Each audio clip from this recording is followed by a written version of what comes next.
Welcome to The Thinking Tree, a podcast to help believers renew their minds and reform their hearts. I'm Adam Sanchez. And I'm Jeff No. And today we are taking on the issue of abortion.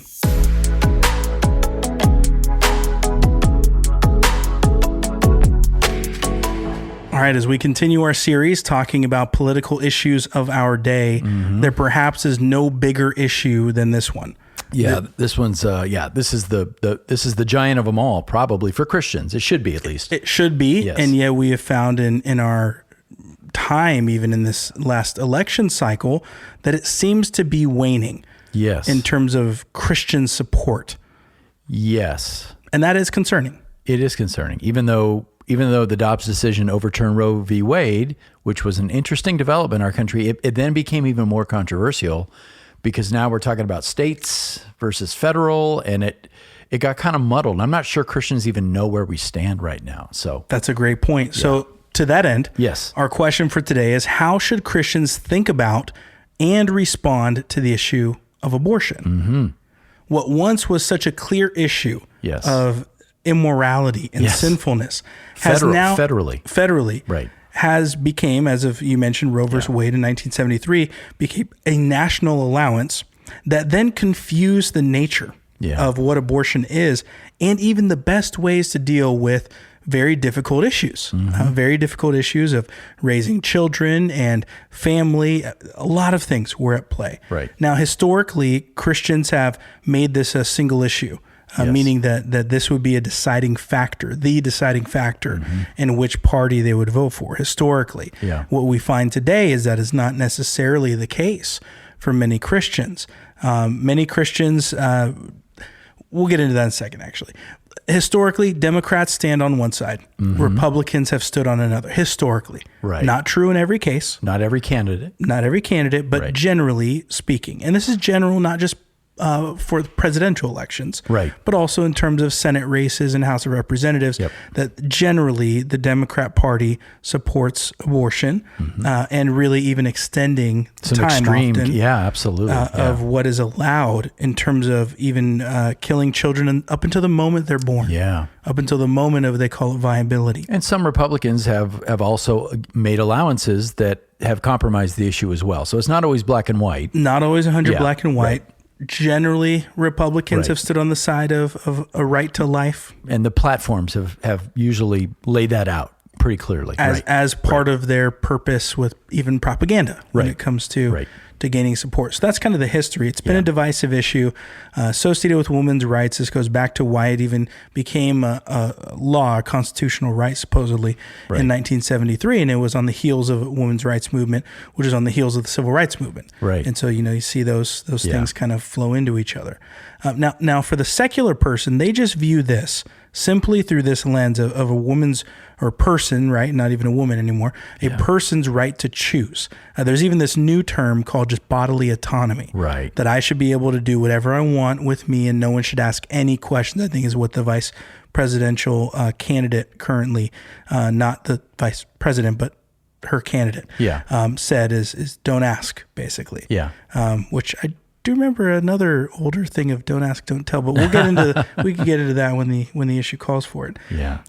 For Christians, so the secular mind views it that way. Christians usually just see this as the sixth commandment, thou shalt not kill. That is very clear. We do not take life. Well, and absolutely. And that's our standard, but it's also, by the way, it's also the standard in our founding documents. Declaration of Independence is the right to life is literally there. And in the Constitution, the 14th Amendment, it literally is equal protection under the law, including life, liberty, and property. I mean, that's what always blows my mind is that we've not only gone against the Bible, we've gone against our own founding documents on this issue for so long. It's shocking that people don't know that, and Christians should know that. Yeah, it is part of how our nation was founded, and very uniquely. Because that is something that is unique compared to other nations on this planet. And by the way, that's why the whole debate over personhood matters, because that's the response from those in the Democratic Party. Well, that's just a fetus, it's not a person. That's why the whole debate over the science matters. I remember when slaves weren't people. I remember when women weren't people. Exactly. It's one of the best arguments to make is to compare slavery to insert the helpless same child. term. Right, correct, when we're talking about it, Absolutely, how people yeah. feel. Yep. Now, we can be clear. I don't think we need to belabor the point that there is no biblical passage that would advocate a pro-abortion position. Right. So it is very unfortunate then when some supposed Christian leaders take that stance and say that it's allowed because there's this small evil and they can do this greater good in response. Yeah. We'll get to that, but there's a fallacy within that thinking because there's no basis. Right. There's no biblical basis for supporting abortion. There are these what-if arguments that they'll often use, the situations of... they will always use, by the way. Yes. Always. This is always the argument that comes from the left. What do you do in a situation where the mother's life is in danger and now you have to choose? So Christians need to be aware of the situational examples that are going to get used if you're going to be able to properly discuss this issue. Yeah, without just getting stuck. Or emotional. Right. Or getting into an argument, which we're not called to do. We don't need to argue over these things. I think that issue of a mother and child is it's a horrible situation. If you think about it, if there is a situation that arises where the mother's health is now in question related to the birth of their child, that is so difficult, and we should be compassionate for such a situation. We should also recognize, though, that the decision in that situation of which life to preserve, whether it's the life of the baby or the life of the mother, that is going to be sought after with a great wisdom and care, with even considering the viability of either, who would have a better chance to live and to survive in such a case. And it would be such an extreme case, so we don't need to split hairs on all the nuances of it. But all of that would have nothing to do with a policy. Right. None of that has to do with a policy to allow to kill. That would be which life do we seek to preserve. Right. And then you go that way, and maybe one of them makes it, maybe the other one doesn't, maybe both survive. Yeah. But it has nothing to do with a policy to kill. To the idea that we are going to take a very small percentage of births, and we're going to say, exceedingly small, because this could happen in 0.05% of cases, we are now going to make this broad, policy for 100% of the cases is such a logical fallacy. It's laughable. It's not in the realm of reality. Right. And we could even ask how many of the abortions that were performed last year were in this situation of a mother's life in danger. Right. And they had to choose the mother over the baby. And then I would ask how many times was the baby chosen over the mother? And when you look at that percentage, that the answer is 0. Yeah. And 0 number of abortions. 0% of abortions has the baby's life been chosen over the mother. Then it's no longer part of the same scenario at that point. Correct. Yeah, in the caring for a whole person's life, the womb to the tomb mentality. That's the other big one used by the AND campaign and others as well. Right. There's this idea that unless you care for everyone's whole life with an equity stance, not with a careful consideration, but just those buzzwords, right? Unless you pursue that kind of socialist mindset, that you have no basis to even disallow abortion. That's another argument that's used, is that you can't be against abortion and not care for the rest of a person's life. And just step back and think about what that argument is. I mean, think about it. This person is saying to you, look, if you will not fund the cost of that entire child's life, it would be better to kill it. That's what they're saying. That is exactly what they're saying. I mean, again, which is insane. It's insane. Exactly. Yeah. It's absolutely crazy. Yeah. Even to expect who to pay for the baby's life. There is no other government or situation on the planet that takes such a stance where the health and welfare of an individual is taken on by society as a whole. Yeah.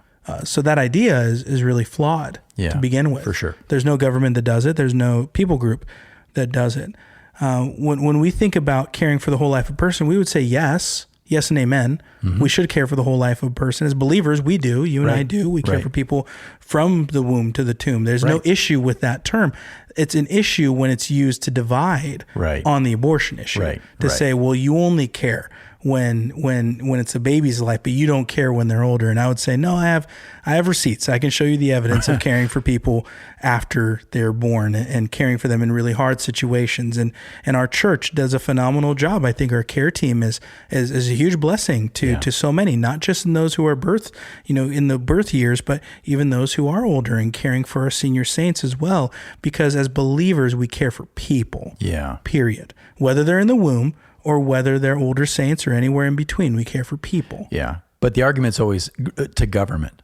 That's the thing. Right. Going back to that issue, policy. Yeah. Exactly. The government's going to have to care for this child. Tax money's going to have to care for this child, not churches, not people, because that's not even on their radar in that argument. Yeah. It's just, okay, well, fine. If you're going to force this baby to be born, and they'll say that, then the government should care for it for the rest of its life. And therefore, that's why we need Democrat-led cities. Yes. Because the Republican policies don't promote social welfare. Right. So if you are going to preserve life and say vote for no abortion, then you need Democrat policy makers who are going to care for the people and give government money for them for the rest of their life. Yeah, it's all insane. And that cycle repeats. And what do we see with Democratic-led cities? Democrat-led cities and states have in no way shown themselves to be capable, truly either capable or effective right. in caring for poor and marginalized people. Right. Look at the homeless rate. Yeah. When you look at the homeless rate, when you look at the numbers around poverty are stunning in large cities. Yeah. Stunning. The fentanyl rate. It's insane how much our large cities do not care for people, even though they have so many programs that say they do. Right. That's what's insane. So much money is put forward and yet so little result. And then they want people to keep voting. This is actually what disenfranchises really, I would say, minority communities in larger cities, is when they see the years and the decades of no change. Then they say, you know what? I'm going to punch a different ticket. Right. Because I've had enough of that. Right. I've had enough lemonade. Let me go to orange juice. Right. The lemonade didn't help me out. So let me go to the orange juice. Right. I know it's a silly statement. Well, and we can be honest, it doesn't mean the Republicans are going to do anything either. It doesn't. They just want something new because they've had that. It's just shifting the money to a different group. Because, as I said a couple episodes ago, when an entire industry is built around a problem, the last thing they want to do is solve the problem. Right, because that's their livelihood. That's their cash flow. So you've got all these groups getting rich because of all of these things: fentanyl overdoses, homelessness, crime, poverty. It's all a moneymaker. So they're not going to fix the problem. Yeah. But they're going to demand more tax dollars, millions, billions, and they're all living it up. Yeah. And they're not solving the problem. So anyway. I mean, working in a nonprofit is something that I see all the time. I mean, maybe it's another episode that we devote to thinking through it, but in terms of helping people find legitimate solutions to care for themselves, that is something that governments are extremely poor and limited in doing. Right. You want to talk about the inability of government? I think it's seen at on kind of two main fronts. One, efficiency. Governments are not efficient. Right. And so you talk about how bad governments are. It's in their efficiency is number one. Number two, caring for the least. Yeah. They're really not good at that. Right.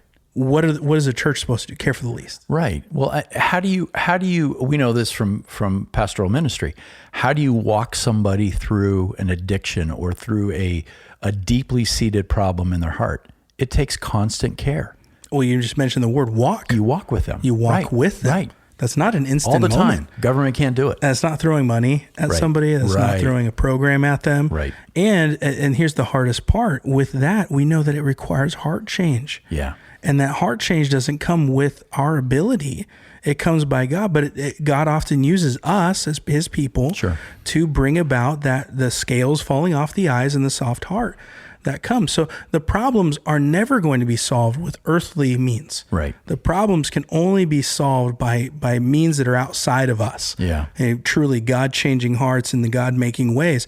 So there are things we can do, but the things we can do is not vote for policies. Right. That's not where we're going to find the solutions. And we'll be very sad if we place our hope in those policies, because we're going to see over time that they don't actually fix anything. Right. And that's what we've seen with the care for the poor and the marginalized as an emphasis over caring for the aborted baby. They try to take our eyes away from the issue of that unborn baby. Right. and instead take our eyes to, we'll care for these social programs. Right. If you care for these social programs, then that's how you really can care. And that's how you can encourage women to not abort their baby. Right. That's their tactic, and it's not a legitimate one. And the core issue is this is a human life that has great value. Correct. The Imago Dei, made in the image of God. Yes.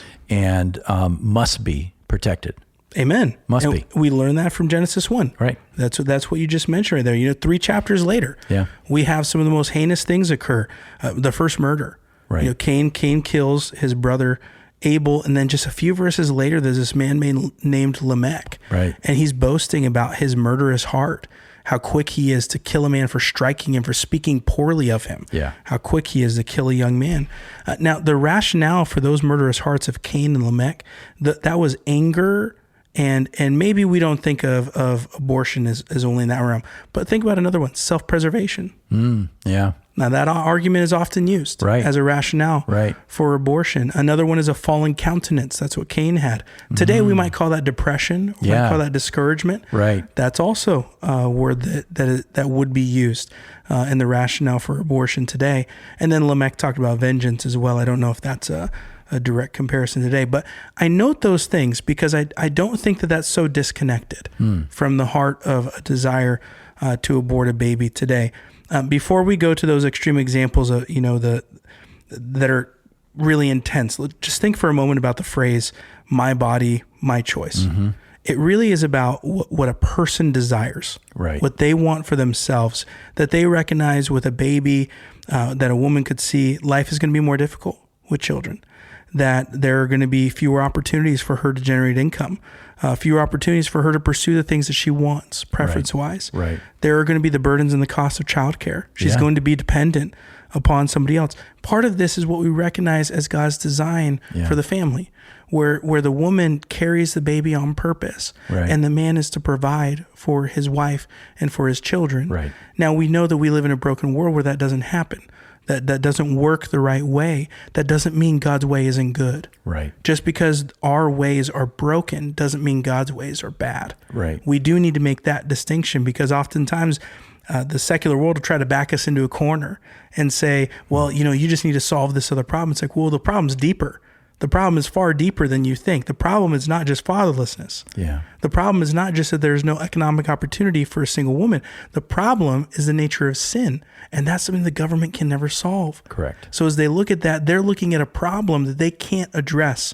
That they're trying to put a Band-Aid on a gunshot wound. And only the church has answers for these things. Only the true church of Jesus has answers for these things. But when we look at something so intense about killing someone to get it. Yeah. Now that's the heart of Cain and Lamech. Yeah. Saying, right, I want right. something so bad, I'm willing to kill. I want my lifestyle. I want a certain standard of living. I don't want to be tied down to this other person. And then we do one evil to make up for another, Yeah, and that's by the way, that's the third case that people will throw at us, right? They'll say, well, there's that small percentage where a woman is raped and it's tragic and it's awful. And I mean, who wouldn't recognize that that's awful? It's evil. It's horrendous. And I can't imagine, and we should just say this, can't imagine what it would mean to have to carry that child to term, being a rape victim. But what's the alternative? Like you said, to do a second evil, to snuff out a life, to punish the child for the sins of the father. I mean, how many people would say, okay, let's just say that child's been born. How many people would say, okay, that child has a wicked father. He's a murderer. He's a rapist. We should just kill the child so he or she doesn't have to grow up under that. Now, I know what they really are stressing is the emotional turmoil and pain that the woman has to, every time she sees that child, she's going to remember that. We're compassionate. We sympathize with that. But do you know some of the stories that have come out of that? Rape victims who have given birth to children and they've gotten past that by God's grace and they're able to see that child as a gift and raise that child beautifully, and that child flourishes and becomes very, very, contributes to society. And there's many of those stories out there. Yeah. What if that life had just been snuffed out because this was going to be hard? So when that issue is thrown at you as a Christian, the first reaction is, I get it. That is awful. Yeah, don't delegitimize that issue. Right. That is a horrendous one. It's also exceedingly rare. Very rare. That's not you look at the number of abortions, that's not going to be a 50%, 60% issue. No. It's going to be less than 1. It's going to be exceedingly rare. Yeah. But we still respond with compassion. Correct. And we can think with discernment. Right. Okay, well, it's a horrible thing, but we don't do another evil to cover up the first one. Right. So you think about even how David had Uriah murdered because of his first sinful indiscretion with Bathsheba. Yeah. He tried to cover up one evil with another evil, and it only got worse. That was the nature. And what was the result? His first child was taken from him. That's right. And he was devastated. But he was still devastated about that child. Right. And we have lost a compassion and a devastation about a baby, about a child. So we focus so much on the devastation of the mother, which is devastating. Yeah, right. But we need to think also about the devastation of a baby. Yeah. And we've lost that compassion. In our society, we have so limited that we are more compassionate about animals and animal shelter than we are about babies who haven't been born yet. Right. We've dehumanized them. Correct. And that is a tragic reality that we have here in the United States. Yep. When we think about that, even that poor life, you mentioned the situation of a rape victim. There is a story I know about in Rwanda, the genocide that occurred, which is very painful. There was a lot of violence and a lot of wickedness that went on, and one woman was attacked and was made pregnant by this very wicked, evil man who even harmed her in the midst of it. And she carried the baby to full term because it wasn't legal to, it's not in most cultures, it's especially in poor cultures, it's not legal to pursue abortion, especially in Africa. And so she carried the baby to full term, and then she gave the baby up for adoption. And so that baby was raised in a town further south from her by parents who actually were believers. Which was incredible. And even then, there's a little note I would make here. In the United States, you look at the number of adoptive parents are predominantly Christian. Yeah. Predominantly Christian. Yeah. And we have one of the worst dynamics, and the world is getting worse at this by the minute too, for adoption.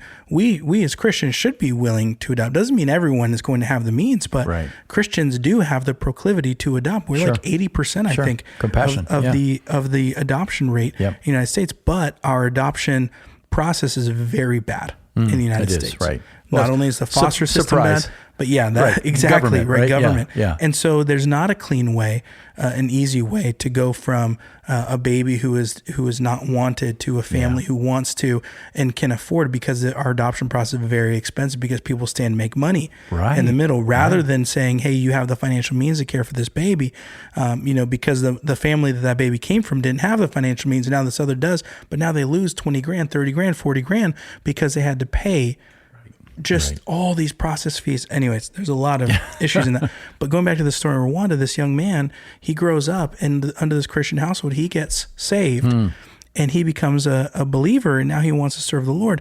Well, as he grew up, he knew a little bit about his story. He wanted to meet his mom. He went back and she was willing to meet him, but she was scared, because we talk about the difficulty of seeing, the attacker in the face of her son. Right. So they did meet. They met, and she couldn't handle it. It was too painful for her. And that was devastating to hear that testimony. I can't even imagine what that would have been like, whether for her or for that young man. That young man did nothing. Right. But to your point, what if they had killed him because he was the child of an attacker, of a rapist? Right. Just by his lineage, what if they had killed him simply because of that? Right. Instead, no, he was not killed. He was raised by a Christian family, and he's part of a church, and he sought even to reconcile with his mom, and she was unwilling, and he never hated her. Because the love of Christ compelled him. He said, okay, I tried. I wanted to. I wanted to have a relationship, but you know what? This is the evil in this world. And so even his own mother wouldn't accept him, but he had parents who did, and he had a church who did, and he had a church to serve in. Yeah. And so we can see even in immense evil, God can still do good. And thinking biblically is what led to that good. Right. And it wasn't a policy Right. that Right. led to that. And that's the Right. painful reality. And it was a hard situation. There's no good way. Yeah. There's no Right. intrinsic joy in just doing the hard things. Right. But in hindsight, we can look back and say, wow, God was doing more than we imagined. So we can't advocate for killing and for death when there's an opportunity Yeah. that God could have moving forward. Yeah. There's no rationale for that. Yeah, and let me just caution our Christian listeners. Sometimes we want to leave wiggle room on that because we understand the pain. So we say, well, look, we're against abortion, but you know what? Sometimes because of rape or because of this, I'll allow for it. Then you violated the principle that you started with. That is the value of human life, the Imago Dei. So you empathize, but don't give in on that because you actually look double-minded when you do that. I could go deeper. I know we're 25 minutes in, but I'll give one more story. I was at this home, and it's called a baby's home out in Uganda. And in Uganda, they don't allow abortion. So people find a way. The human heart always finds a way. We talk about, even if we're talking about gun control, which I know is not on the slate for this season, we'll talk about another time. But with gun control, for example, if you take away guns, people will find other things. Yes. We can talk about the nuance, but you will, whether it's by knives, which we saw stabbings recently in Germany. In UK, it's in the UK, all the time. Or whether it's by hands or whether it's by rocks, you name it. But humans will pursue evil any way that they can. Yeah. In Uganda, because they can't pursue abortion, they'll leave babies in gutters. Exposure. They'll leave babies in literal dumpster trash bins. They'll leave babies out in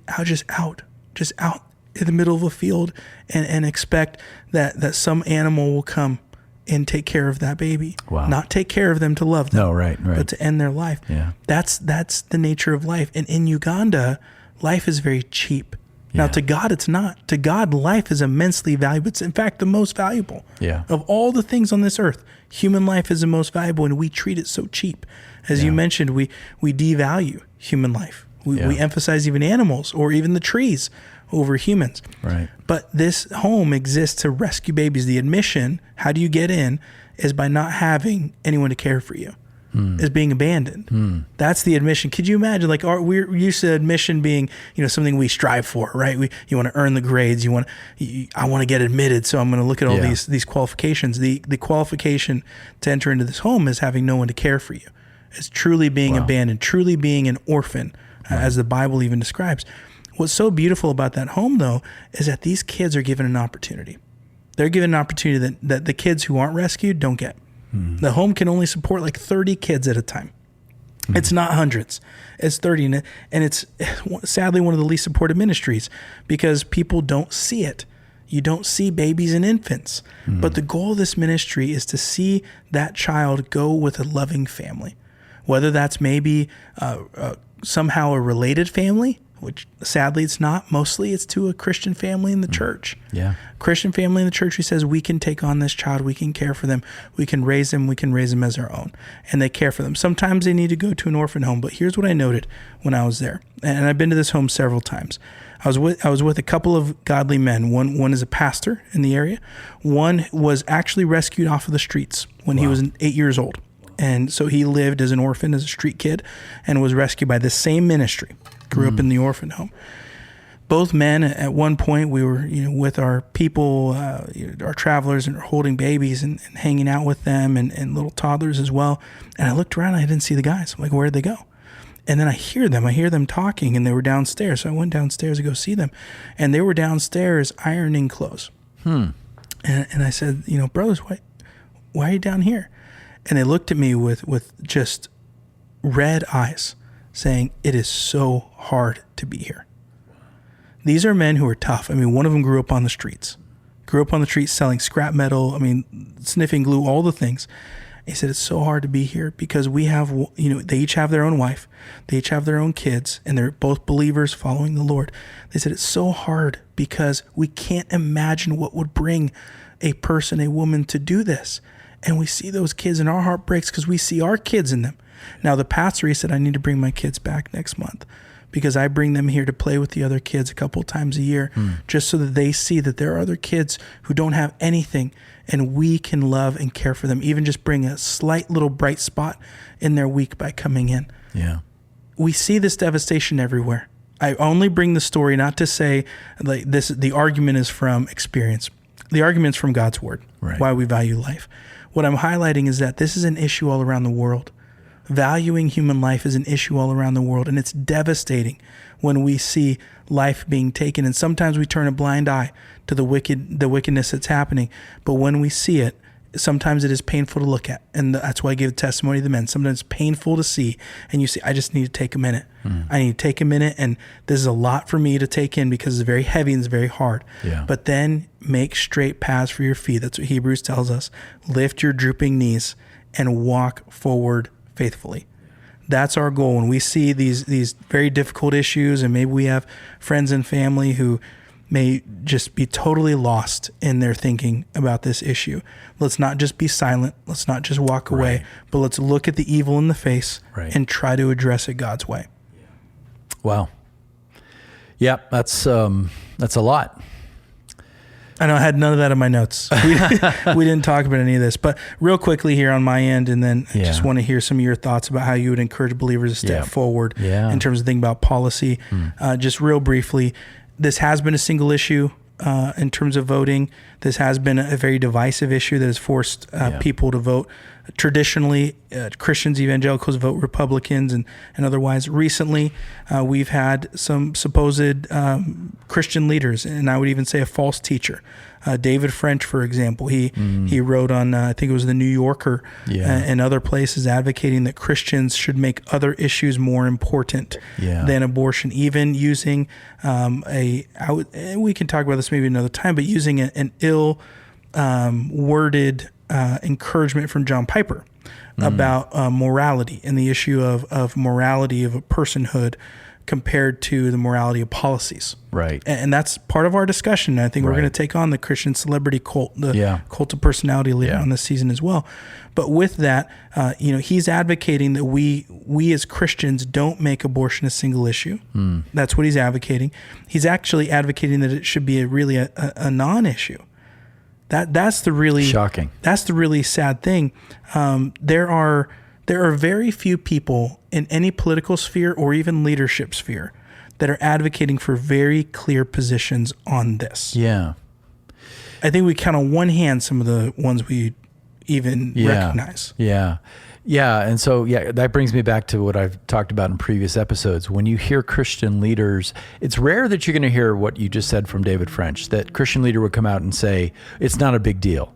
But silence says something as well. Yeah. And that has been true of some very big name Christian institutions and Christian leaders who have not even celebrated the overturning of Roe versus Wade. And again, it's what are you trying to accomplish by this? Are you trying to make friends with the world? Are you trying? And they'll say, well, women's rights, and they'll use those buzzwords. Women's rights? Is that what we're talking about? Women's rights? So just embracing those leftist ideas. And so if Christian leaders start using that terminology, well, it's a woman's body, and they start to, hesitate on that, or they go silent and they don't ever talk about it, it's a giant red flag. It should be. It should be a red flag to not listen to that person. Like when there was the Dobbs decision that came forward, there were several Christian leaders, even female Christian leaders, who did not celebrate. No. In fact, seemed to deride the decision and even lamented that Donald Trump was the president, even in the same moment. And that was a huge part of it. And I think that shows the hand. Yes. That shows the hand that those supposed leaders, and even there could be believers, professing believers that find themselves in that camp, that say, yeah, but. Yeah. If that stance is but, that really is the wrong emphasis. Yeah. Yeah, but we gave Trump a victory. Can't do it. Can't do it. So the life of the unborn took a backseat to defeating Trump. Correct. That is the craziness that is coming from some of our valued institutions, Christianity Today, right? Even seminaries. The Gospel Coalition, some seminaries, some denominations. They're so filled with rage over this one man that they can't see that abortion is the issue in an election. Do you want to stand before the Lord someday and say, I just wasn't that concerned about human life? Really? it does seem to stand tall above a lot of the other issues. It doesn't make everything else not an issue, but it does stand head and shoulders above the other issues. And so this is why, you're right. We're not going to tell people who to vote for, but my goodness, if I meet a professing Christian who says, I'm on the blue train, I'm on the blue agenda, I've got questions. Right. You're right. I've got questions again. Yeah. Let's walk down this path. I've got questions. I mean, even you have somebody people potentially, and I'll bring up a straw man because it's not a real person, but you have people who could be so angry at the MAGA majority or, whatever that is, that they would say, you know what, a man like Tim Walz, they'll emphasize him being the family man and everything that everyone saw at the DNC. They'll say that I'm more willing to vote for that than for Donald Trump. And then you look at the policies that Tim Walz is promoting. You look at the most progressive abortion policy in our nation. Yeah. A very wicked. I would encourage people to listen to what Al Mohler had to say. I don't think he minced any words when he talked about Tim Walz's policy on abortion. The nature of that is he's not a family man. Not the way we think. Right. There can be things where, maybe, his son has a high view of him and okay, then they use different means to obtain a child, and that's for another conversation. We don't need to discuss that on this episode. But when it comes to the nature of being a family man, there's no question that man does not promote family. Right. He may have a family. Right. But he does not promote family. He actually is advocating for the destruction of it. Right. Absolutely. So we don't want to get into the whole Trump cult here in this show. Maybe we'll talk about it some other time, but boy, is it affecting a lot of people. And I'm no fan of Donald Trump. No. And again, we talked in the very first episode, this idea of being able to separate personality from policy. No fan of Donald Trump as a man. Correct. I've got multiple problems. And we've said that publicly numerous times. Absolutely, for sure. Character, no question. My goodness. There's so many things. But we're talking policy here, and abortion rises above. And I'm thankful that the Supreme Court justices who were appointed. Yeah. I'm thankful for the 3 conservative justices who came in. I'm thankful for the reversal of Roe versus Wade. I know it's not perfect. No, it's not. I know that the rollout of turning over things over to the states is very messy and murky. It is. But I'm grateful that in our Constitution no longer. Right. Right. And that's a grace, because you look at 1 John chapter 3, verse 15, everyone who hates his brother is a murderer. Right. So everyone who's a murderer hates his brother. There's no way that you can murder a baby and say you love people. Right. And so as a policy, there's no way that you can say we're loving people by murdering. Right. It's totally incongruous. So going down to the states is a step in the right direction. It is constitutional. 10th Amendment is very clear that power that's not delegated by the Constitution to the federal government should go to the states. It's not perfect. No, it's messy. I'd love to see. I want to see murder outlawed in America. Period. Crazy idea. Because murder in every culture, everywhere of all time, murder's been wrong. Yes. So I want to get there, but that's a long road. We've taken a step in the right direction. Without question. Right. And that's something we can praise God for. Absolutely. And we should. So when people are embarrassed or afraid to talk about this, when they're afraid to say that they're thankful, or afraid to say that this is a good thing, that should be a sign to us. Right. That should be a sign that I wonder where their priorities are. Right. I wonder where their allegiance is. Correct. And I'm not trying to compare them to us to say we're heads and shoulders above. I'm saying that's a sign for anyone that we're talking to. Yeah. If you're talking to a professing believer who says, it's not really a big deal, ask your questions. Right? I have questions. Exactly. So I have questions and ask your questions, because there's no question that abortion is evil. There's no question it's clear to take a life is evil and wicked and a murder. We do understand that there's also a wickedness behind the legalization of abortion towards population control. And that has not been a hidden issue. Yeah. That has been a very obvious issue. Yeah. That the desire for radical progressives to see population limited by the people themselves rather than having to force it in a certain way. Oh man, we get into the 1984 territory and things start getting wild. Or you look at the Women's March, and the idea that you can emotionally rally millions of women to put on pink hats and to scream and cry with joy about, we have the right to kill our babies. How wicked does a nation have to be? No, it doesn't make any sense.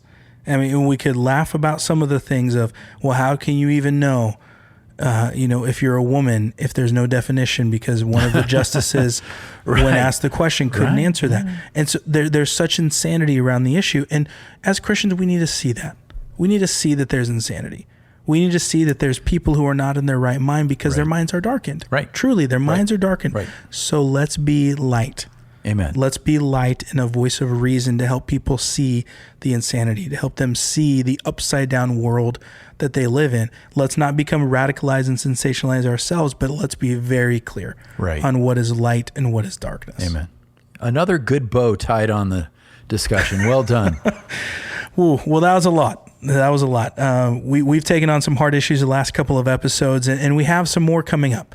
So as you stay tuned to the Thinking Tree, we're going to continue to engage on really prominent political issues, and we promise it'll be, if God allows, it'll be very enlightening, to say the least, and should be good for holiday conversation. That's right. We're here to help, if nothing else. Well, we pray this episode has helped you to renew your minds and reform your hearts.